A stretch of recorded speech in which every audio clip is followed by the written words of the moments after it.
This is Thriving with DBT, a podcast where we learn and practice DBT skills to improve our lives. Today's episode is a one-on-one coaching conversation with Dr. Alicia Smart and a student from TheraHive's 22-week DBT skills program.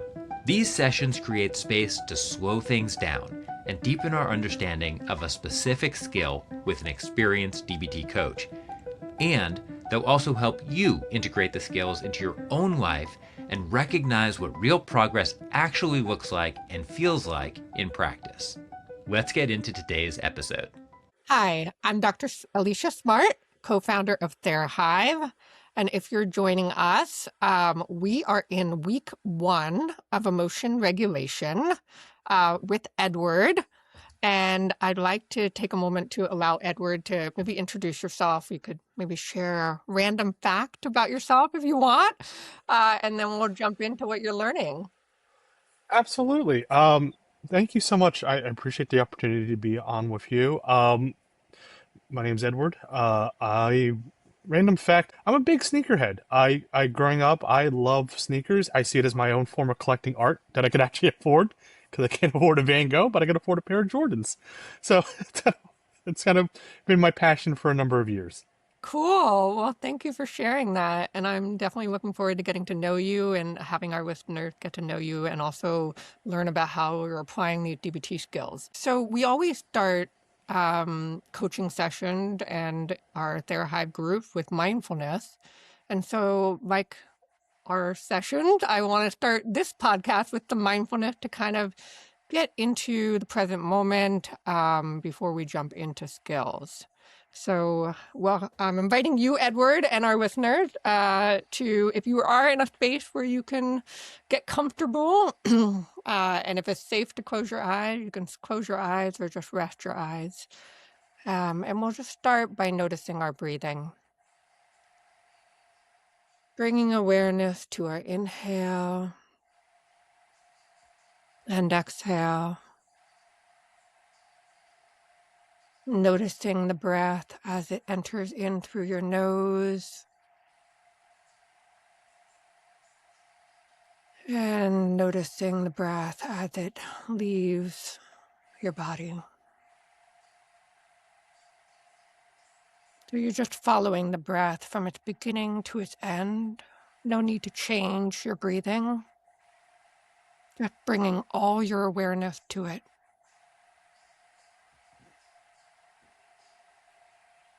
And if your mind wanders, as minds often do, just notice that and then gently bring it back to this moment. Breathing in and breathing out, allowing yourself to settle here.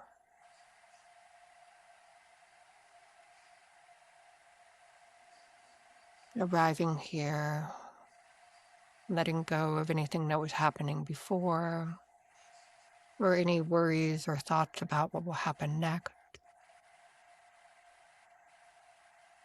And just being fully present with each breath. As I inhale, I'm arriving in this moment. And exhale, settling into this moment.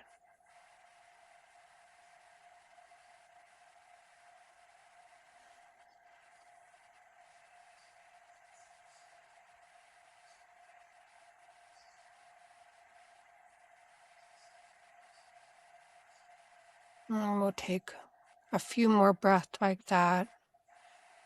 Just breathing, following the breath, bringing the mind back if it had wandered to this inhale and this exhale.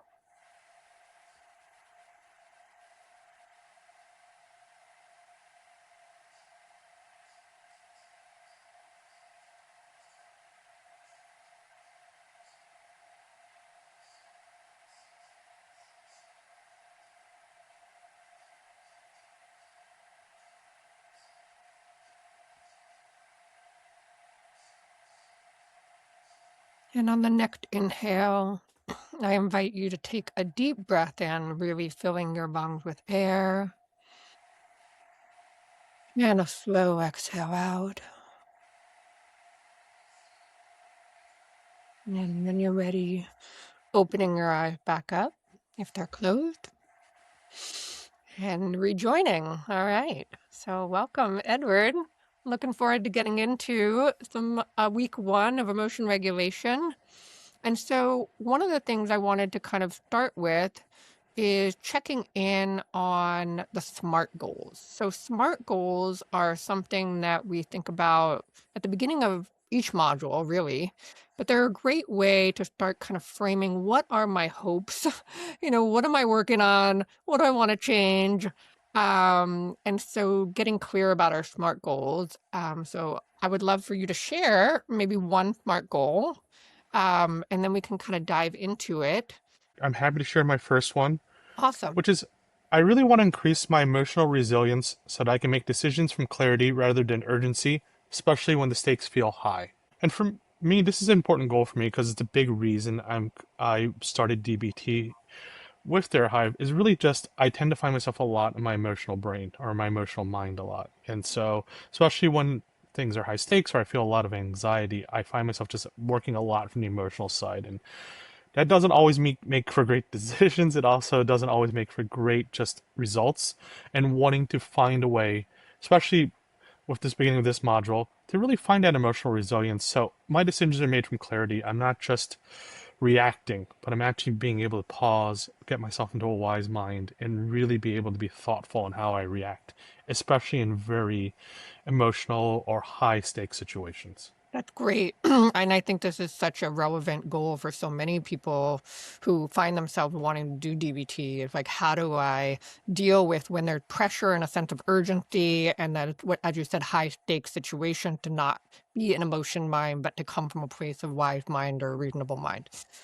So when you say high stakes, just so that I can get clear, because one of the things about setting SMART goals is like the clarity, right? Of like, what exactly do I mean? So high stakes for you, what does high stakes mean? Sure. It's both in my professional and in personal settings. So in my professional setting, I work for a national nonprofit. I'm their executive that oversees data and technology. So a lot of decisions that I need to make have big consequences on the direction of this organization that is working with large health systems to implement their healthcare models. So for me, there are times where, especially when there's pressure coming from whether from my board or from internal stakeholders or to meet very tight funding goals Right. from particular funders, which I had recently had to deal with, which I won't mention. Those are big. Those are big things that have high stakes because that has big impact downstream on whether that organization continues to get funding. Will and success of our projects have a big impact on can the organization meet its goals? Can the organization be able to grow in the way it wants to? And a big reason why I was brought on board to do so. In my Yep. personal life, I'm going through a bit of turmoil. A big part of I'm going through a divorce right now, and a big part of that had been around just how me and my wife interacted with one another. That's high stakes for me. Our marriage was high stakes, and while I'm hoping, I don't know what the outcome of what I'm going through will be. I know a big part of how I want to continue to be a good, whether it's being co-parent or reconciliations in the cards, or a way to maintain that relationship. We have a 4-year-old son, and so that's a relationship that is high stakes for me that I want to make sure we maintain, and that there is a way for us to work together and a way for us to be able to make good decisions and be good partners, even if it's no longer in a romantic sense or in a marriage or within a marriage. Okay, great. I really appreciate the clarity you have in defining both the one in the professional and personal life, right? So I think for you and for many people, right, high stakes means there's a lot on the line, right? Like there's pressure, like there's consequences if I don't feel like I get it right, right? There's an urgency of getting it right or a feeling of pressure to get it right, because there could be impact on not just only you, but other people around you that are important. Yeah. Okay, so I love this goal, resiliency and being able to stay in wise mind. So how did you break it down into the specific and measurable? Absolutely. For specific, really for me, when I receive that emotionally activating, whether it's a message or find myself in those moments, for me, the specific part is finding a pause. For me, I'm starting off like, whether it's 30 minutes, just finding a way to just take a pause from it Uh-huh. before responding and really focusing on as we go through this module ways to implement the emotional regulation skills that I'm hoping to learn from to help with that regulation. So for me, a big issue for me has always been I'm a reaction person. If something just happens in the moment, I'm reacting in the moment. And a big part of for me with DBT has been taking that pause, which is really important for me because I know even if it's I wait 1 second or 5 seconds, I know I'm already going to be in a clearer mind. But how I've tended to been is emotional moment, high stakes moment, boom, I'm reacting, whether it's a message or the word coming out of my mouth. And it's like, that has not always been, especially in my personal life, been very productive. And so it's, how do I make sure I take that pause? And I had set my goal, originally it's like 30 minutes, especially because I think definitely with things, having longer time away from the initial triggering moment Yeah. probably will make sure I make the best decision on how I respond to that moment. Right. Okay. So what I'm hearing is maybe a stop skill, right? Which is kind of like from distress tolerance, that pause, right? The stop, take a step back, observe, and proceed mindfully. So we might want to add in that stop skill specifically. And then I'm wondering for you, um, how might we want to define like when you're getting into emotion mind or feeling that rise in temperature, when you feel that urgency, what do you notice in your body? Do you get like increased heart rate? Do you start going into like, oh my God, I have to solve this now? Like what is, yeah, like what are the warning signs that we could attention? I think you touched on some of this. Some of it is like depending on the situation. It's especially in a professional setting. Oh my God, I got to go solve this problem because usually when that arises in my professional setting, it's something's wrong or something happened or something needs to be dealt with immediately. Yeah. And so that is the emotion of like maybe panic, maybe not the right word, but there's just that heightened level of I got to react. I got to get going. Time's of the essence, and that always doesn't sometimes make the best decisions. Like most recently, we just recently launched a brand new e-commerce platform for our healthcare sites. And so I know the night before I'm scrambling to get some work done and I didn't pause. And there was a moment I'm like sending a Slack message and I realized looking back on it, oh my God, if I just waited 5 minutes and then responded, I would have responded more coherently. And I actually wouldn't have responded in a way that was like, I don't know what I'm doing to versus like, if I took 5 minutes, I figured it out. I was able to respond calmly back. And so I found myself just even with Slack having that transcript of going, oh my God, I found myself in my emotional mind. I'm like stream of consciousness. I don't know what I'm doing. Oh my God, the instructions don't match. And then all of a sudden, like I took a beat or two. I'm like, right. All right, I figured it out. It's right here. I'd be like, oh my God. And definitely in my personal setting, it's really just like I feel tightness. It's there is a level of just there's anger. I think that's the best way to put it. There's anger. I feel flushed. In many cases, definitely in my personal life, it's really those moments are usually like, why are we talking about this again? Or why are you bringing this up in this time? This isn't the best time to do it. And trying to find the right words to de-escalate the situation hasn't always been best. And so because I'm done reacting to the moment of like, you bring something up in this moment, maybe not the best moment to do it. I don't want to deal with it. My head's not into it, but I feel like I'm forced to respond. And Yeah. so I respond in a way that's not going to be productive, usually, and had been not productive. And I found, especially these days, being able to take a pause and going, I don't need to respond right now. I know you brought something up, but it doesn't mean I need to respond to you in that 1 second. If I even take that 1 minute or 5 minutes or 30 minutes, my responses tend to be more productive. But yeah, it's just that I have a physical reaction of just whether it's just anxiety or anger or just tensing up has really been the universal sign of something. Right. And I love the fact that you're kind of noticing that internally, because those can be the signals to you that we've entered into the emotion ride, right?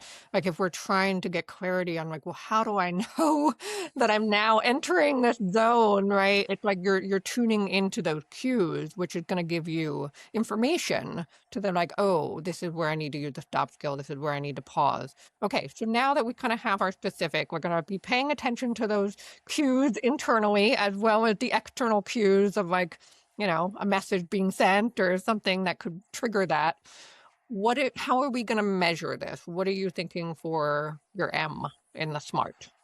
That's a really good question. I think for me, and I'd love to get your thoughts on this, is really, I want to track it. I think for me, it's a way to just note when it happens, what's my reaction to it. And I had set a goal originally, and I'm not sure if it's too high or not. About 80% of the time, I'm hoping to be able to pause or have a moment and then respond. And so I'm not reacting to the moment versus right now, which is probably closer to 50-50 before DBT, probably closer to 80-20 the other way. Right. And so really just wanting to be able to have a measurable, that is realistic. And I said 80 is because that is the goal for me. I want to be able, for overwhelming majority of the time, be able to regulate how I'm going to respond no matter what the situation, especially it is when it is high stakes, when it's high emotions, when I'm interacting whether in my personal or professional setting. But I'm also trying to be realistic that I can't be perfect. There's no way I'm going to be 100% all the time on this.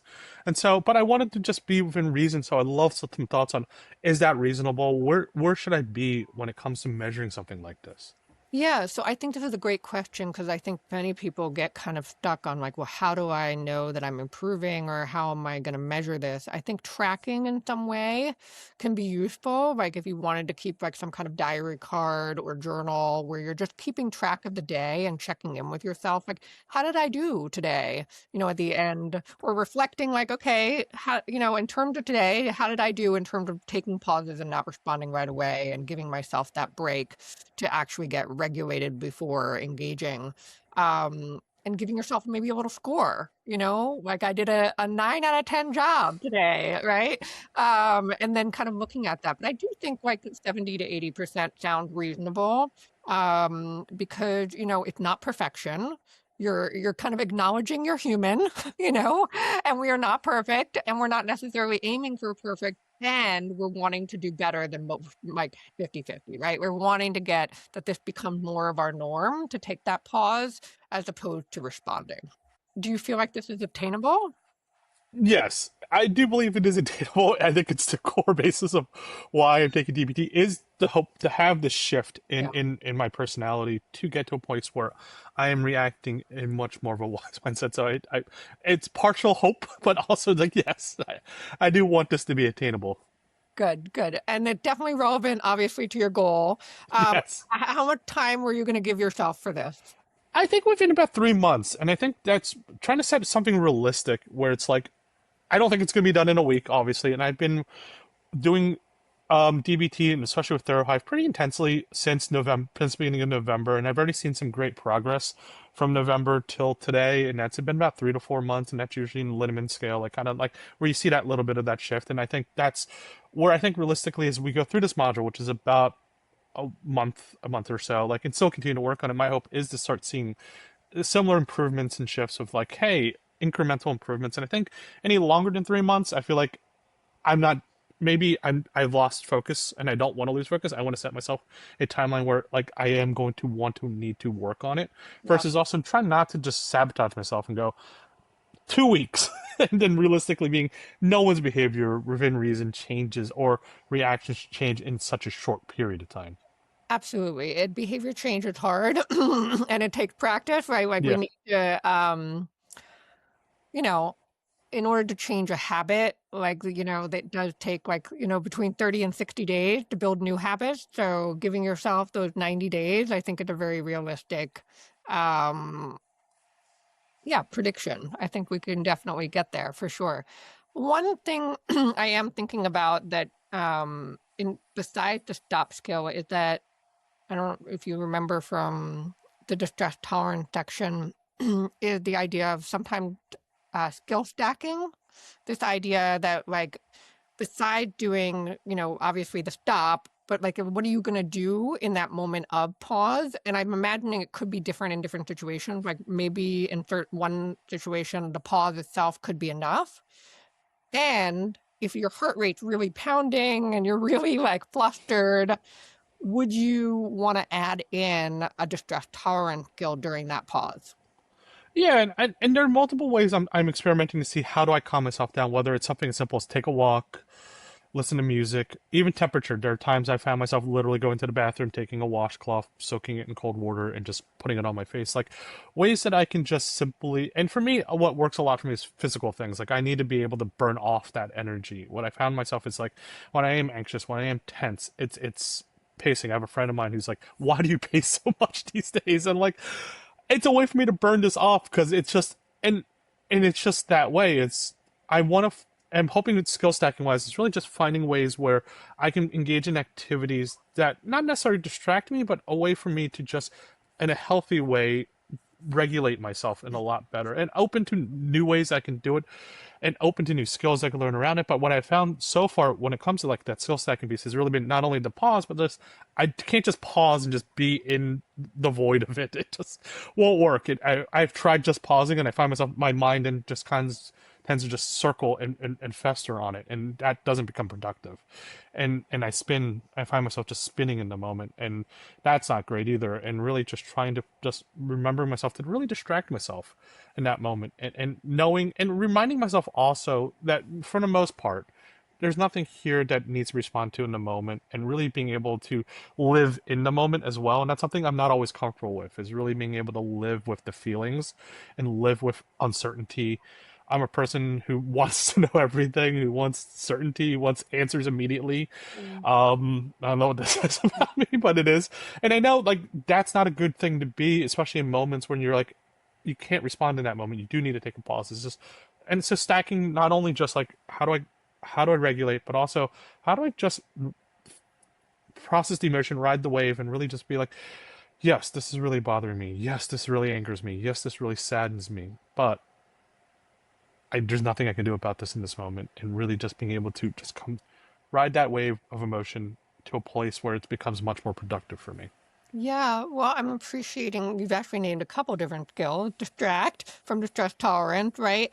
And then mindfulness to emotion, which is actually coming in this module that you're in now, which is to be able to name what you're feeling and sit with the feeling as opposed to feeling like you have to act on the feeling, right? Like allowing the feeling to be there and maybe even learning something from it. Like, what is this emotion trying to communicate to me, right? Like sometimes when we feel anger, for example, it might mean that a goal is being blocked, or we're feeling disrespected or misunderstood, right? Or we're feeling like we need to set a boundary. Like it could be communicating something, but to have the wisdom to like, oh, okay, I am feeling frustrated. I am feeling angry.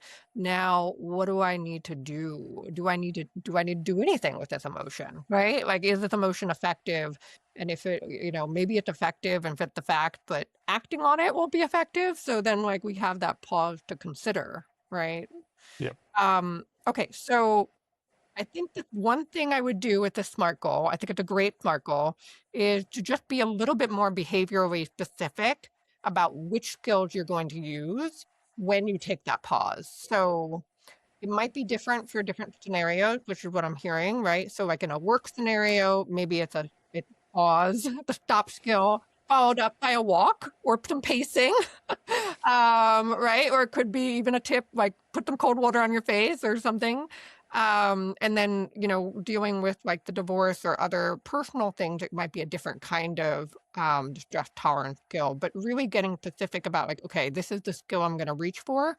Or maybe you have a menu of like your top 5 distress tolerance skills that you can kind of pick and choose which one for different scenarios. I really appreciate that suggestion, and really especially I like the idea of a menu, because like I feel for myself, not pause tends to work, but like it's not always appropriate whatever I can do depending on the setting. So it probably would be helpful for me to have like a little card or something where I'm like, okay, here's some of the things I can do in this moment, or remind myself in that moment to go put my headphones in, just listen to some music, close your eyes, just take a moment. Right. So I do really appreciate just like making sure I hone in on the specific ways I can deal with it in the moment. Exactly. Great. Okay. So let's we could also look at your next one. You had 2. Do you want to kind of briefly look at that one? Sure. I think my goal two really touches on something I had just mentioned before, which is increasing my ability to just tolerate uncertainty Okay. without getting into fear-based thinking. And so for me, Mm. I talked a little bit about this. If I let my thoughts get to me and I ruminate, and I always go to the worst possible places, and I've had some pretty irrational things that I said like years ago. I don't know why I had this irrational feeling, but like if the suitcase didn't come out of the conveyor belt when I landed at the plane soon, I thought the airline lost my suitcase. That is a very irrational feeling, and I totally understand that and acknowledge that at the same time. Like that's a feeling I had, Yeah. and it's just like I don't like uncertainty. I think it's something I have a hard time living with. And so, like I said, like if I don't know the answer to such question, or I don't know what's going to happen next, I always feel like my mind just goes to the worst place or worst case scenario of things. And it has more of an impact in my personal life than my professional life, because somehow in my professional setting I have a way of throughout the years regulating that a little bit better. Maybe because I feel like in my professional setting I have more control over the outcomes of things, but in my personal life, through my various relationships, yeah, that's been an issue. Just like, oh no, she's not messaging me, or oh no, my friend's not messaging me. They don't care about me anymore. Now that, looking back on it, understandably, is a very irrational thought, but like that's the thought that gets in my head, and how do I not get there, because it does have downstream impact on just how I react following on to things, and it taints my interactions with people, where I'm like, that is unnecessary. And I feel like if I could find a way to regulate better in that way, I find that if I could live with that uncertainty a lot more comfortably, I'd be much more productive in my interactions with people. Yeah, well, I am very excited now for you to be in this module because emotion regulation has like a whole section on like cognitive distortions in there too. So, yes, I mean, I want to also just normalize when we are in emotion mind, and it is emotion mind thinking. It's a form of emotion mind thinking, right? There's lots of ways we can go into emotion mind thinking. One is black and white thinking. It's all or nothing, right? Another form of that is catastrophic thinking, which often comes from anxiety or fear-based thinking, as you were saying before, right? Like the kind of the what if, and also the like, oh my God, the catastrophe. Worst case scenario is what's going to happen. The sky is falling, right? Like I've lost my suitcase, I'm never going to get it back. Like, like that kind of immediate thought. And yes, if I have that thought, if I'm waiting for the suitcase and then I'm like, oh my God, now I have no clothes, I'm gonna have to like, it's gonna cause more anxiety, right? It adds fuel to the fire if we're already feeling distressed in a way, right? It creates more distress. So okay, so great that you noticed that your brain sometimes does this. And if we are thinking about changing the behavior, right? And it is like a behavior, it's a thought behavior, right? The engaging in the rumination or the engaging in the catastrophic thinking, right? And it's not logical already because you can tell that, okay, this is probably not only not logical, but not helpful for me to tell myself these things because it's adding to my anxiety. What are you going to do instead, right? That's where the DBT skills comes in. Yeah, what are you thinking? What you might do? What I was thinking here is really like, here I actually named some specific skills because I feel like these are the ones that has helped me when I find myself in this moment. For me, it's been just breathing, whether it's pace breathing. It's just like a way, just like taking the deep breath, like just sort of like our mindfulness exercise in the beginning of this was like just breathing in and breathing out, and just finding my way, and way of self-soothing. And we touched on some of those things that I do with self-soothing, whether it is, hey, just listen to some music, or get a snack, or do something, a way to just make myself feel better about the situation. I think for the luggage thing, I think for me it was actually, my self-soothing was buy a ton of air tags. Even if just put them on the suitcases. And I have air tags for everything, and folk people are like, why do you have so many of them? Like, I know I know it may not make sense to you, but for me, just knowing where my things are makes me feel better about just that piece of it, and it brings me peace of mind, and it lowers that level of anxiety of, oh no, I don't know where my phone is, or I don't know where my keys are. And so it is a ways that I found, just like ways I could just find a peace of mind, whether it's put notes everywhere, things of that nature. And again, it's going to be situationally aware, but I have found myself, if I can create a level of certainty in whatever, or I could make sure I take a moment to be like, does it really matter? Like, and that's something I need to remind myself. Does everything really matter? Does everything really priority one? Is really everything as urgent as I'm making it? Versus, no, it's really not. And really, it's okay. And also be reminding myself, it's okay to feel that way. I think that's a part of where I spiral with this one a little bit, is also getting into my mind about like, it's wrong. It's not right for me to feel this way. Why am I feeling this way? What's wrong with me, Ed? And I think that's a big part of why I want to why I want to do pace breathing, is really just like, I gotta just stop myself for a moment and just like, can I bring a level of calmness and center myself some more than versus just spiraling and spinning out on it. Yeah. Well, and I like the fact that you're trying to create a sense of calm internally, because then that does calm the mind, right? Like there was a great quote, and I don't know who said this first, but I like it, of like, we can't be relaxed and anxious at the same time.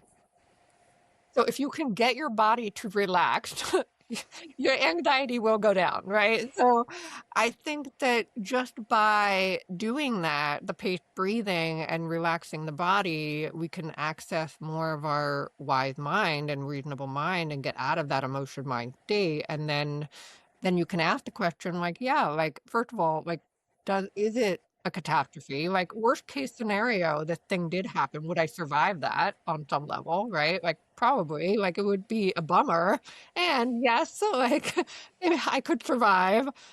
And I think the other piece here is that you're not, by doing that, you're getting out of your head and into your body. So I like the idea of you doing something physical, because I think that, when we're ruminating and we're in our head, we can't like logically talk ourselves out of anxiety sometimes, right? Like we can come up with other, other things to be anxious about or start arguing with ourselves about it. So going to the body and doing something physical or self-soothing, I think that would be a nice approach. Yeah. Okay, good. So that's kind of where your sounds like your SMART goal is on this one, is to practice doing some paced breathing when you're having these catastrophic thoughts and anxieties, right? Yeah, and really just focusing, like for this one in particular, because I can't predict when those things come up, is really focusing on just practicing the actions even prior to even if I don't have it. So finding time throughout my week to just go through a mindfulness activity, something I don't always do a great job of. Whether it's I wake up in the morning, sit in my chair, and just go, all right, I'm gonna do some paced breathing at first, or I'm going to just start the day self-soothing a little bit. Well, I'm going to go find a great snack, or I'm going to make that breakfast I want to make, or get that coffee I want to get. So I think for me, it's just I think what will help for me in this particular goal is really just also pre-staging some of these things in my life where it's like it's already going to be there, it's already going to help me put me in a calm space. So when I do have a moment that does come up and I find myself in this emotional mind and I find myself just getting worked up, I have those things around me already, or I've practiced those things and I'm already starting off from a better spot than already not doing anything, starting off in a bad place, and then it just gets worse. Yeah, exactly. Okay, well, this will be a good segue into this week's content. So we had week one, and week one is kind of introducing the concept of emotion regulation and the goals, and then the function of emotions, and then what gets in the way of emotion regulation, as well as the model of emotion. And that was kind of the big thing at the end where there was a home practice assignment on model of emotions. So first, I just maybe I can do this two ways. One, I'd love for you to share a little bit of your home practice, and we can kind of go into that. But I also want to create some space for you if there's any questions or things that came up from week one that you'd like to ask me too. I don't know if I had any real questions. I will say week one was a lot of information. I think all at once. There was a lot of videos, a lot of just great exercise. I think for me, I was looking forward to our opportunity together to really just be able to have you walk me through some of this as well. And I think it's just like for me, I'm a much more of a what I love about Therahive is that the group setting has been. I get to practice things. Like simply just reading it alone doesn't really help me. I understand it. I hear the words. I see it.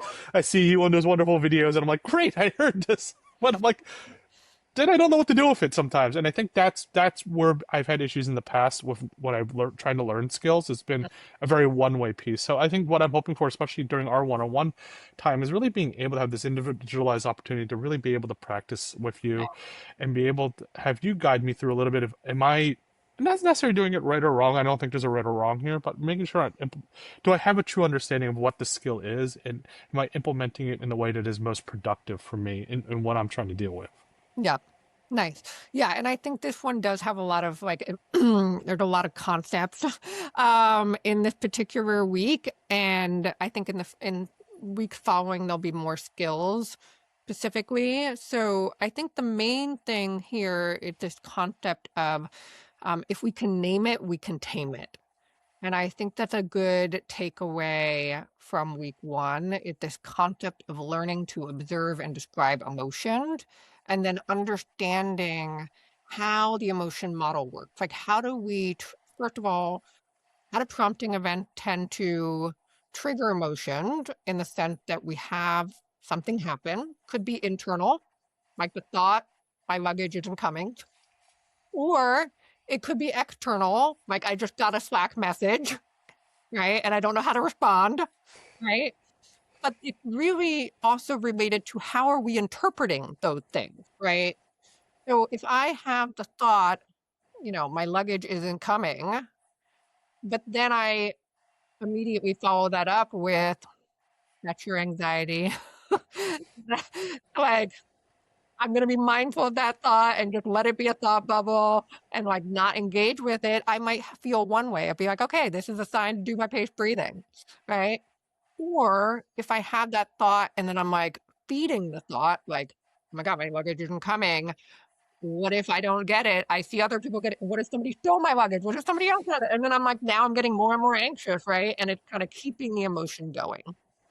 So one concept of this model of emotion to understand how we actually trigger with our thoughts, emotions in some ways, and how our history and our vulnerabilities contribute to how we interpret things, but then also how we can kind of get stuck in a loop and keep an emotion going, right? Or sometimes we have emotions about emotion, right? I'm feeling anxious, and then I start judging myself for feeling anxious, and now I'm feeling shame on top of the anxiety, right? Or telling myself I shouldn't be feeling this way, or what's wrong with me, right? And now I'm feeling another emotion. So the cool thing about understanding all of this is that we can then think, okay, well, how can I intervene and break the cycle and change how I feel, right? Or intervene with how I'm feeling. So I don't know if you had an example from this week. Maybe we could walk through, or we can come up with one together of a situation where an emotion came up. Um, yeah, we could talk about like I'm going to use more of a professional because it's much more Yeah. recent one. It literally happened the yesterday. As I mentioned, I think at the top of our session here, I recently helped my organization launch a new e-commerce platform. And it's big. It's a big deal for us, being that we do healthcare models, and a big part of how we implement our healthcare models is being able to have our the health systems who work with us have the right materials to be able to implement our models. And so a big part is them being able to have a place to purchase it. Our old system was antiquated, didn't do a great job, and we wanted to have a great launch. And I know the night before, as any night before, if anyone who's done a large project knows, a lot of it high anxiety, a lot of all things, is I'm working closely with our stakeholders internally, working with our developers, and just having a lot of just anxious moments of like, we've had months to work on the stuff, we know we're going to do well, but I'm ready. Like, it's 9 o'clock, 10 o'clock at night, I'm on Slack still messaging my developers going, did we do this? Did we do that? And we also ran into some issues. As we started cutting over our systems, we found out it didn't work. There are certain things that just broke, and then all of a sudden, like, I'm on the East Coast, and it's like 9, 10 o'clock at night, and I'm like, uh-oh, what do we do? And is this going to be terrible? Is this going to be bad? And I find myself kind of just in that moment ruminating with my feelings of like, what if this doesn't work tomorrow? What if, what I found myself trying to do was also taking faith that I know I can't do anything. It's 10, 11 o'clock at night on the East Coast. My developers are on the West Coast, but it's the end of their day too, and it's not.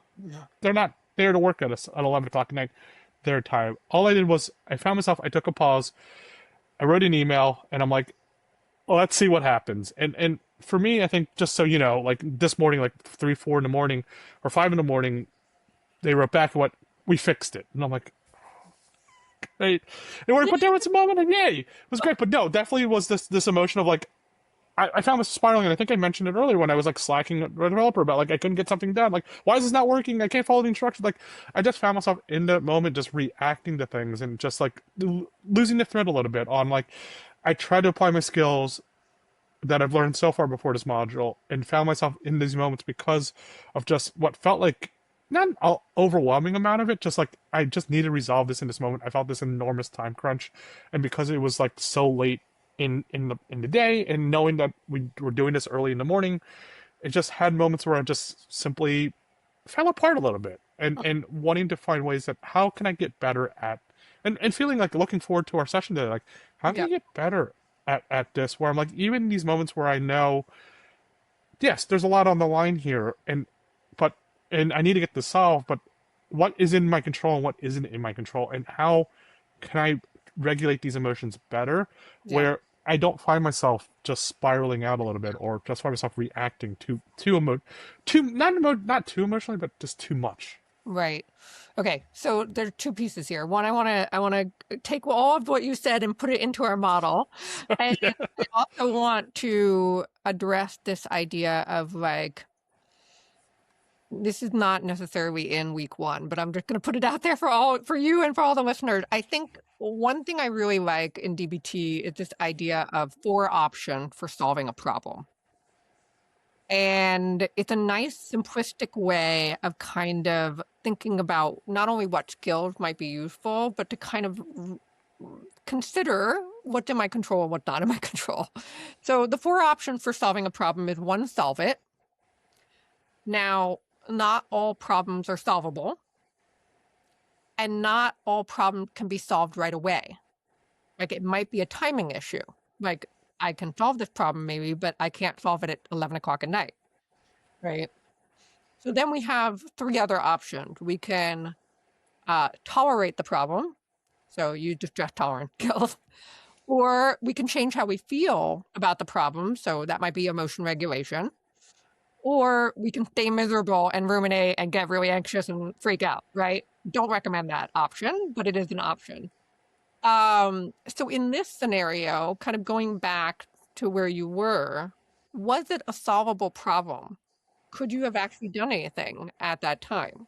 No, realistically, the answer is no. I had to rely on other people who I needed to have the patience, and which is where I think where I, where I struggled with that was have the patience and trust, really, that if I wrote this email and I sent it out, or I wrote this message and sent it out, that when they see it overnight, they'll fix it in the morning. And that's the part where I have a hard time with sometimes being able to deal with that. I think it's just I get anxious, and I'm like, do I trust that it can be resolved? Can I trust other people to resolve a situation? Yeah. Okay. So that might be one of your vulnerability factors. So if we go back to the model, actually, like, have you had situations where people have let you down, or like, is there a history of not feeling trust with others? Yeah, I think inherently I have a distrust of other not I have a distrust of other people being able to execute on things, and I'm not sure if it's from a rational or irrational place, Mhm. but it's coming from just a history of just for me it's been feeling like I've been disappointed in my life a lot of times when I've relied on other people, whether they didn't simply keep their word, or something didn't happen, or it's something as simple as, hey, I spent a lot of time trying to organize and do something, and put together like for example, ordering a nice meal from a nice restaurant and ensuring, hoping to get it all done. I paid more money to make sure they do it, and then when they deliver it, it's missing a bunch of things, and it's not consistently, but it's happening enough in my life where I'm like, I internalize it as, why me? Why is it happening? And why is it happening to me? No one else, and I don't have any facts to back that up. I know that, but I'm like, there's just a lot of little things in my life that I have, and maybe this is just me ultra fixating on things like, why did it happen to me and not someone else? And many times there's just been times where just like I did something and hoping for the best, and someone else was supposed to take it and do it and succeed, and it comes back and it wasn't done correctly or done on time, or and this happens more in my personal life than my professional life. In my professional life, I feel like because I tend to be, especially these days, much more of a leader in an organization versus an individual contributor, I have a lot more control in the outcome of things because Yeah. many times those are few individuals who work for me. So I get to be like, you're going to do it this way because Because I this said is the so, way right? it's Your control. because I said so. But in my personal life, it's trusting that whether it's my wife or my friends or whoever it is, will they come through, and then knowing now, looking back at it, no one's going to be perfect, but I've internalized it so much over my life where a lot of things just been like, I feel like have been such a disappointment, or I've been disappointed by so many people so often that I'm just like, I feel like I just got to do it myself. And I feel like I got to do it all myself. If I don't do it myself, it won't be done well. And that is a huge struggle for me. Okay, so that, I mean, that thought, like if I don't do it myself, it won't be done well. I think when we get to, there's a, not in this week, but we'll get to like challenging interpretation. And I think that that would be one that you might want to even like consider challenging, right? Because it is a thought that creates more distress for you. I'm imagining if we're trying to like let go of control and allow people to do what they need to do because you can't do all the job. You actually have to rely on your team to do some of the jobs, right? Um, that's going to be a helpful one to kind of get to like, oh, like how could I challenge this thought? Like how might this thought not be serving me in a way or keeping me in an emotionally distressed state? Um, yeah, I think there's some room here to also think about our vulnerability factors and that, yeah, you've been disappointed before. And so, of course, if we have had a history of disappointment, we might assume that we'll be disappointed again in the future. That's kind of our brain's way of trying to protect ourselves, right? Is to kind of assume and make assumptions about how things are going to go and how scenarios are going to go, right? We kind of create narratives about the world. And part of those narratives are, attempts to keep us safe and to know what to expect or what not to expect. And sometimes those narratives actually create more distress because we're seeing things not as they are, but as we are, right? So this concept of like having a certain colored glasses on in a way, like if I'm walking around with rose-colored glasses or gray tinted glasses, right? And I'm not seeing things as they actually are, but I'm kind of like coming in with a bias, right? Coming in with an assumption, you're going to disappoint me or I can't trust you, right? And then that's going to cloud my experience.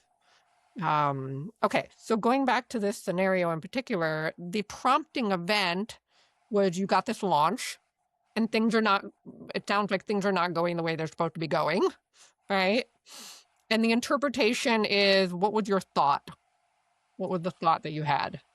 The initial thought is, gonna work. Like we're gonna fail tomorrow was the initial thought, or oh my god, this launch will be so chaotic that it will be disappointing. That was immediately initially where my mind went. Okay, and then so that's the thought. So what did that lead to in terms of your body sensations? What did you notice internally? Sure, I noticed myself just getting really tense and just having a moment where I'm like, and I noticed that in just how I was communicating. I was hanging out with a friend and I got this message on my phone like, "Hey, we're cutting over the site," and then my developers telling me, "Here's all the things that are not working," and I'm looking at my phone and I'm talking to my friend and I'm just like, I stopped talking to her. That's actually what happened. I just noticed she just stopped.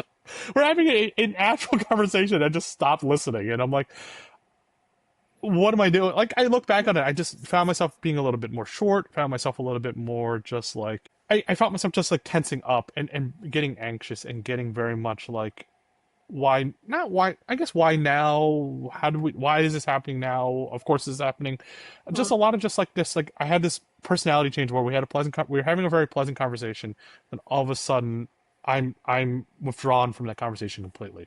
Right. So your behavior, you went internal, you're kind of ruminating in your head, you're no longer participating in the conversation. And then I'm imagining the emotion is anxiety. It's anxiety, yeah, it's that's exactly it. Right. And so how high on a temperature, like 0 to 100, would that anxiety for you? uh I think definitely for me in the past it would have been like 1,000, like off the charts. I think last night especially, I think for me my focus was on how do I regulate this a little bit more, and how do I start and applying some of those DBT skills I've learned so far in the other modules. I'm just trying to bring it down. So I'm proud of myself to say I didn't go off as far as I usually could have gone.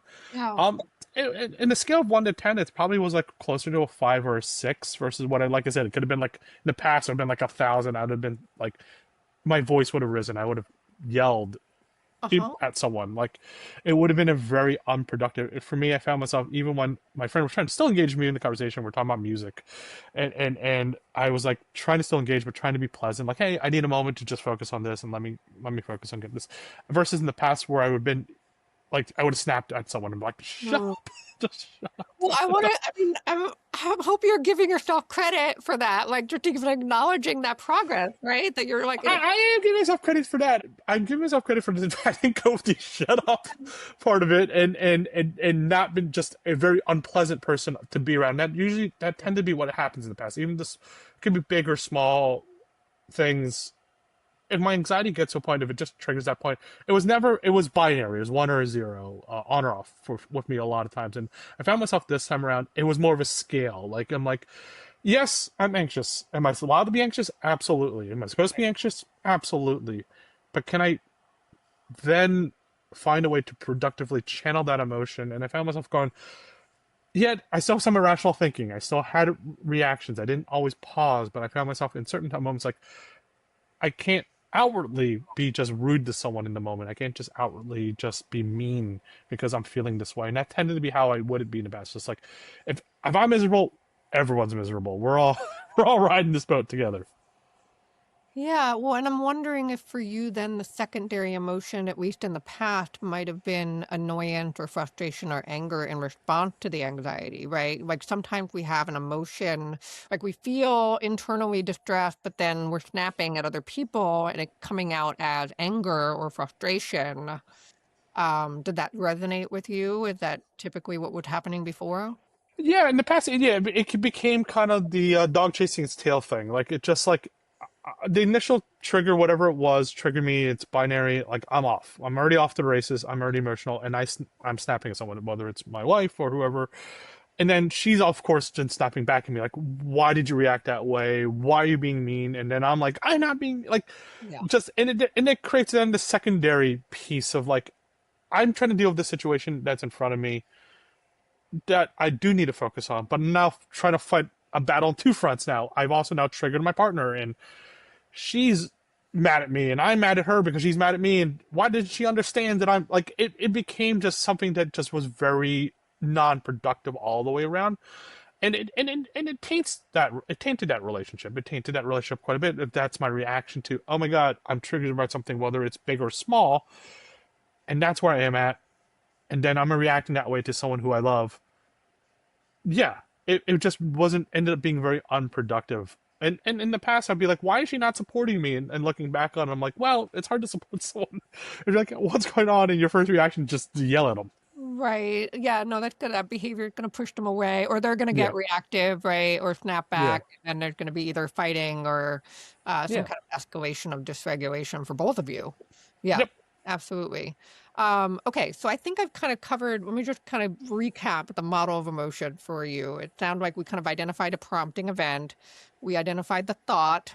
The vulnerability factor is your own personal history, but also how you're feeling that day. So I just for you and our listeners just to kind of think about vulnerability factors. Vulnerability factors are the things that it could be in the moment things like I haven't eaten, right? Or it could be that I'm already having a bad day before I get this news. It could be that I didn't get enough sleep. Like it could be those kind of vulnerability factors. And it can also be like our learning history.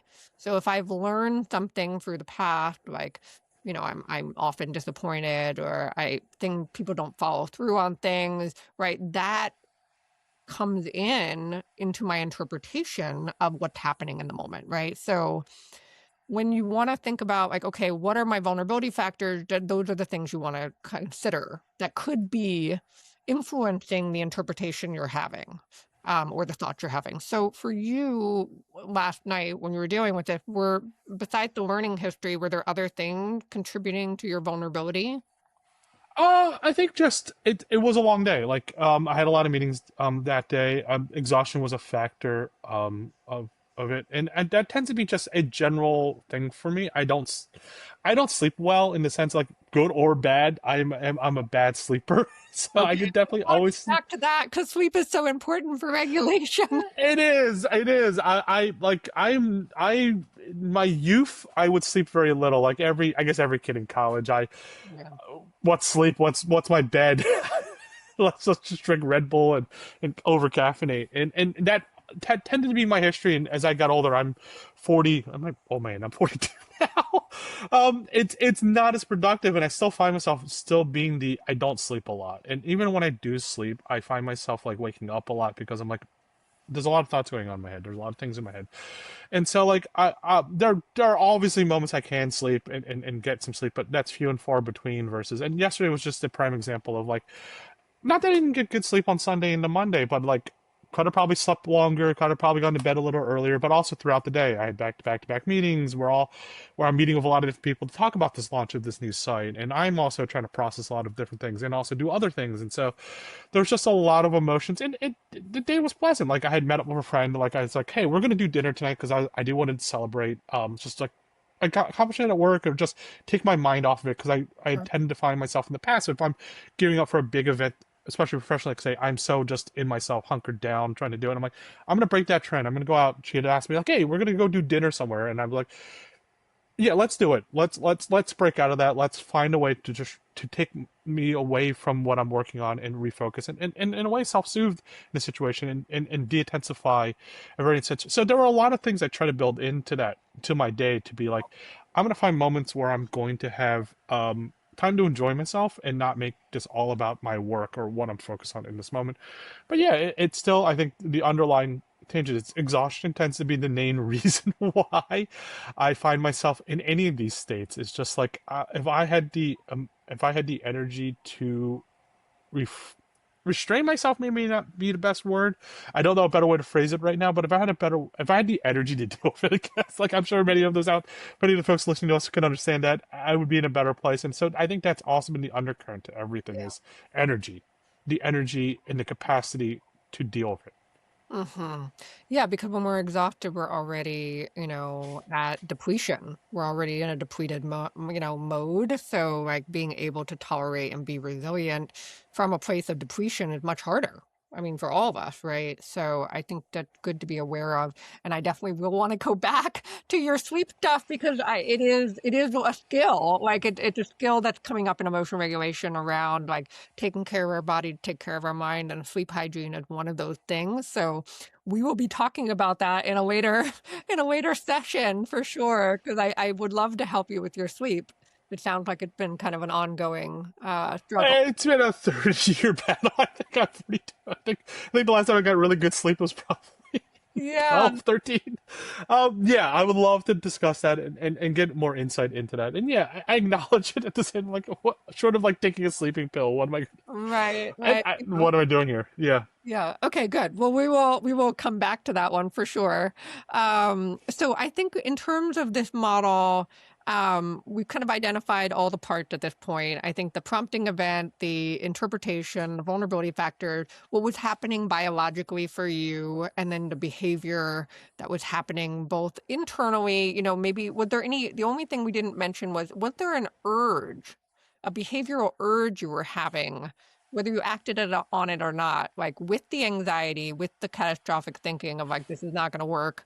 Did you have an urge that came with that thought and emotion? Yeah, I think it tends to be the same urge. In the past, I would actually act on it, and that's the screaming part. Like, so for me, the urge is to vent it. Like, for me, it's like kind of like the tea kettle. You just want to when the water boils and, and the steam needs to go somewhere, and so for me, it's verbal. For me, when I am anxious, when I have high anxiety, my vent is to verbalize things out. And sometimes when I verbalize it out, it could be sort of just dysregulated thought. It could also just be just like shut up, Right.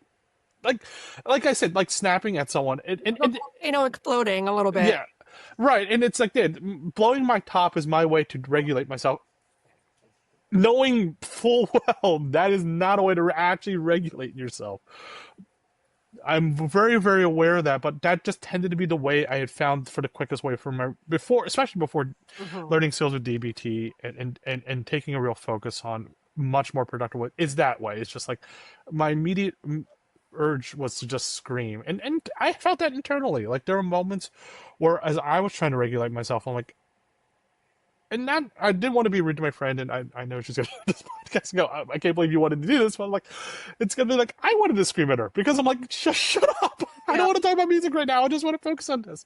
But I knew that wouldn't have been very productive, and that wouldn't have been very helpful. A, it would probably ruin a friendship, and B, Right.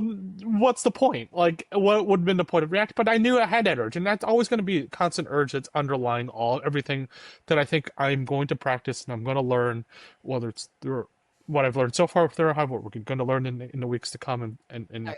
months to come, it's that always going to be the underlying urge for me is this negative reaction of just like, I want to slam my fist. I want to scream. There's this big emotion piece that I want to exhibit, and I think that's a big part of when I fail is because that urge is really big in me, and I don't always are great about regulating that. And sometimes it does come out. Sometimes I am just gonna chuck something across the room, or I'm gonna do things. And I know how that looks, especially with my wife, and especially now that I have a kid.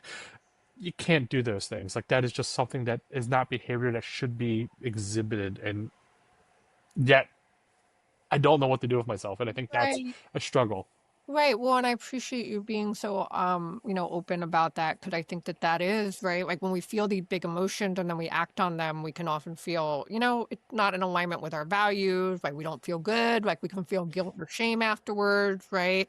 And the emotions are really powerful. Like when we feel really intense emotions, they can take over, and so it can be really challenging to take that pause and use skills.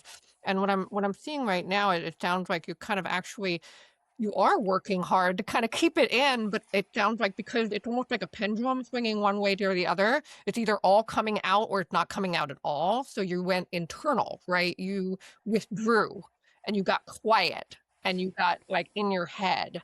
And I'm actually, as you go through this, I'm imagining more of a middle path where you can maybe verbally express to your friend, I need to go deal with this. I'm feeling really anxious about the situation without having to just go silent and kind of retreat, you know? Because, and I think that that's where we're going, right? We're going from one extreme to the other, and then we're going to get to that middle place where I think you're going to be able to feel more able to be open while also staying in control. Yeah, and I'm excited for that part of it. And even like last night, there were moments where I'm like, "Hey, can I focus on this?" I try to find ways where I'm vocalizing it out and I'm trying to be productive, but I could tell like visually I'm feeling tense. I'm doing that half smile thing. Oh, But it's like this tense, like not a more genuine like this. smile, right? Not a genuine half smile. I know my lips are. I know Yeah. the edge of my mouth is curling up and doing all the technical things of a half smile. But I know I'm like I look like I'm in pain. Like I'm like Yeah. shut up. Like that's the part. I think that's a big part of like and you had asked about my past. It's like that's a big part. Like big emotions have been always part of my life growing up, and that's been what I've been surrounded by is big emotions where it's like I love my mother. This is not the blame mom section of anything, but like mom's a big person, big emotions person, and when we had disagreements, it was never going to be like, hey, let's sit down, we're going to talk this out, we're gonna talk about our feelings. It's gonna be like I'm gonna yell at my son. My son's gonna yell at me. Oh, we're yeah. gonna have a fight. And growing up, and not saying that good or bad. There is no judgment here, but like if that's how I was brought up, that's a Right. lot of how just I carried it on in my own life and growing and getting around things, and then playing sports doesn't help. Like anyone who's been on any sports team and know there isn't a level of emotional regulation in the locker room. It's teammates screaming at one another. Right. Why did you miss that? How did you not catch that? Why did you? I'm not going to curse here, Yeah. but why did you Yeah. F up here?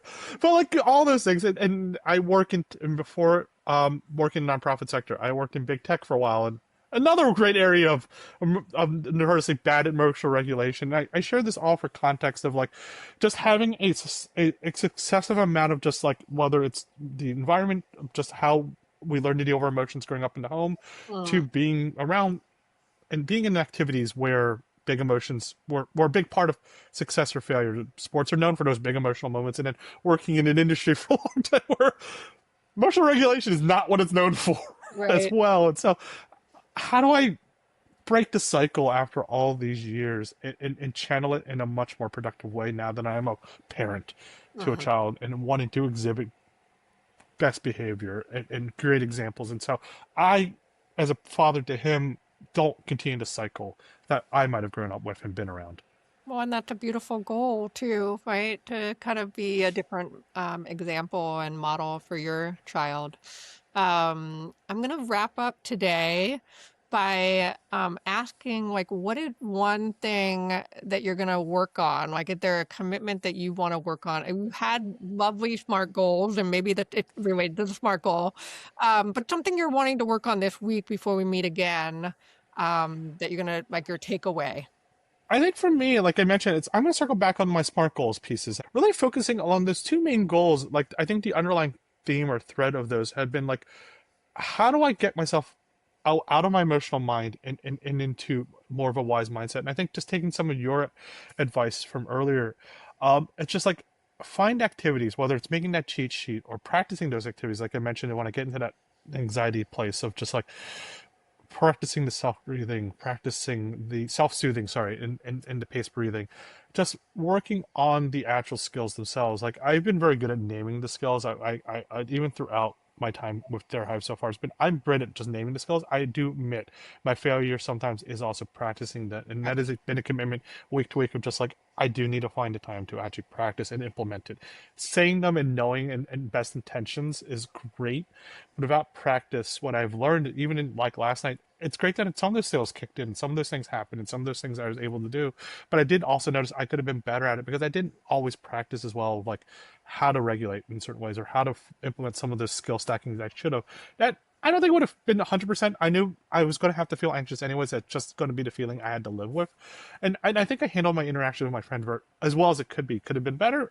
Possibly it could have been better, but it wasn't bad. And I think that to yourself, to your point earlier, Dave, that's something to celebrate as well. But like, I want to look back on those because even that was a good outcome. Can it be better? And focusing on just continually working the skills. Because while it might have worked pretty well, I would give it a B plus yesterday.